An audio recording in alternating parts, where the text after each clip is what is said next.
that this is one of the most anticipated projects, at least in our circle of people. We've been waiting to hear your story for probably the last couple decades. So I want to know why now, and why the way that you decided to do it, and how you, and not why the way you decided to do it, but how you decided to do it. You know, I think the why now of it all is, I kind of feel like now or never. You know what I mean? Mm-hmm. Like there's a certain urgency that is very tangible that, you know, is to, I don't know, I feel like there is, like it's time to do all the things, right? We have to, you know, sort of do it or not. You know what I'm saying? So for me, it was now or never. It was, you know, if not now, then when. It was, you know, why not now? And, you know, all the different ways that I could, you know, self-sabotage in my mind and worst case scenario it out. I was able to resolve, you know, and yeah, it just felt like, you know, the best move, both, you know, for me, for my sanity, for my mental peace, and, you know, just to give people who have been longtime supporters of the Roots something new to latch on to, and, you know, something to identify with, and, you know, something that they're able to, you know, see representation of themselves in, to some extent, hopefully. Yeah, it just felt very necessary. So. And real quick, what's this process? Because I told Phonte this morning, we've been talking about your book a lot.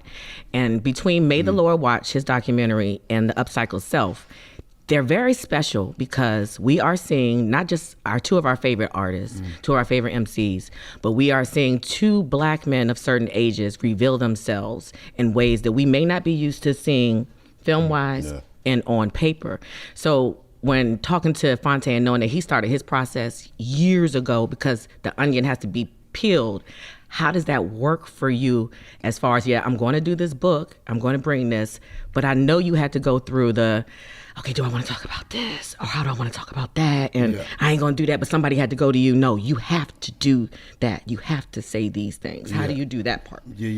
Well, this isn't my first attempt at a memoir. You know what I'm saying? So I feel like this is the third time. So third time's a charm. You know what I'm saying?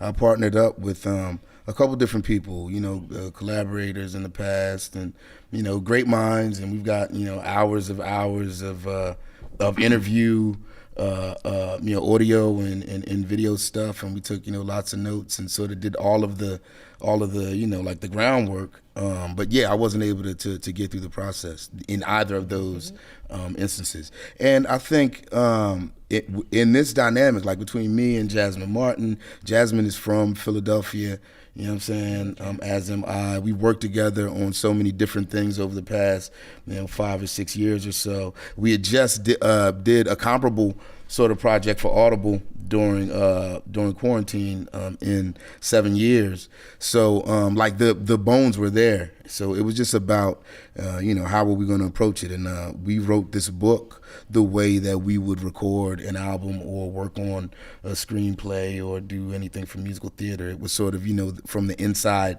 out, you know what I'm saying, on some Quentin Tarantino shit. I think that's the beauty of, you know, just being my first time. You know what I mean? Doing the thing. There's a bliss. You know, they don't say ignorance is bliss for nothing, right? So there's something in just the abandon of not knowing better, not knowing the right way to do a thing. So you just do it, you know, like the artistic or, you know, most efficient or creative way. And that's what I'm experiencing right now. How many years was this book in the making? It took about 1.5 years, 2 years. Okay. Yeah. And the first two attempts that you made at doing the kind of this biography, what made those, I guess, the wrong attempts? Like what didn't work about those? I think it was just like I was sort of relinquishing my story, you know what I mean?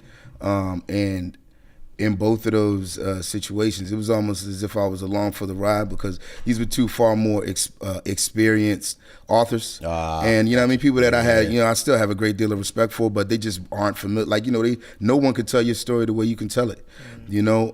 But I wasn't, you know, ready for whatever reason to tell it myself. So I figured by, you know, just association, I would receive, the same sort of validation as if I just, jumped out there on my own, and that wasn't the case.